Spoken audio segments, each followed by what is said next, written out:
जी महासभा झालेली आहे अतिशय वादळी महासभा झालेली आहे, हक्काबक्कीपर्यंत महासभा गेलेली आहे.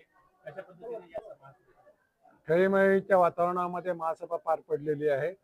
सर्व विषय हे सहमतीने सगळे झालेले आहेत.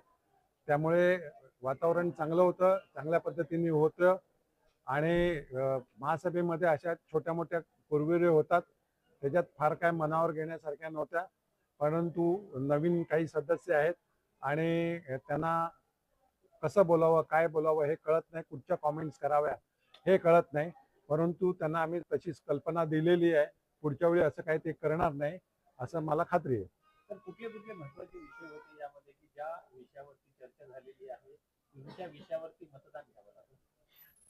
बघा, महिला बालकल्याणचे सदस्य असतील, आरोग्याचे सदस्य असतील, त्याचप्रमाणे प्रभाग रचना असेल, पाणी पुरवठ्याचे आहेत, फेरीवाल्यांचे विषय आहेत, उद्यानांचे विषय आहेत, असे अनेक विकास कामांचे विषय आलेले आहेत. एवढेच विषय अजून बाकी आहेत, ते पुढच्या विशेष सभेमध्ये येतील.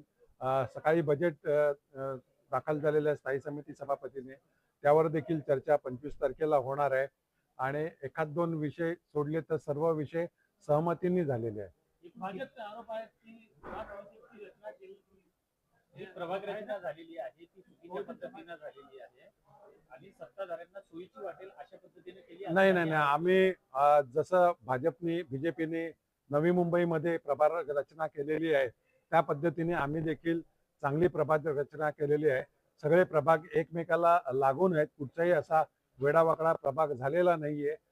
वसई तालुक्याची भौगोलिक रचनाच फार मोठी आहे, त्यामुळे काही गोष्टी छोट्या मोठ्या होण्याची शक्यता आहे. परंतु आम्ही जे पण प्रभाग आहेत ते सगळे प्रभाग एकमेकाला जॉईंट असलेलेच आम्ही घेतलेले आहेत. भाजपच्या विरोधी पक्षनेत्याची असा आरोप आहे की भवियाच्या विधानसभेमध्ये त्यांना जनतेनं नाकारलेला आहे आणि त्यामुळं भविया हा कुठेतरी त्यांना मिरच्या लागतात अशा या शब्दामध्ये त्याचे आरोप करतात. म्हणजे थोडक्यात त्यांनी काय सांगितलेलं आहे की मतं दिली नाही म्हणजे नाकारला, म्हणजे विधानसभेमध्ये ते म्हणतात तसं नगरपालिका महापालिकेमध्ये काय झालेलं आहे का, भाजपला लोकांना कळालेली आहे एकी भूल, ती लोकांनी नाकारली त्यांना आणि ते 115 सीट निवडून आणणार असे वल्गना करत होते. महापालिकेमध्ये आमची सत्ता येणार होती असे वल्गना करत होते. तर ते सगळ्याच्या सगळ्या सीट या त्यांच्या वल्गना ह्या धुळीला मिळाल्यात असं आम्ही म्हणायचं का? बरोबर आहे, मग आम्ही त्यांना मिरची जोमली असं म्हणायचं का? शेवटी बघा, कुठचेही आपला नेता असेल त्याबद्दल घोषणा देणं बरोबर आहे, परंतु समोरच्याने जर आपल्या नेत्याच्या घोषणा दिल्या तर त्याचा देखील मान ठेवला पाहिजे. नवीन आहेत सदस्य म्हणून यावेळी ठीक आहे, परंतु ते काही गोष्टी आहेत त्यांच्या चुका आहेत, परंतु ते नवीन आहेत, त्या पुढच्या वेळी त्यांच्यात सुधारणा होईल अशी मी अपेक्षा बाळगतो.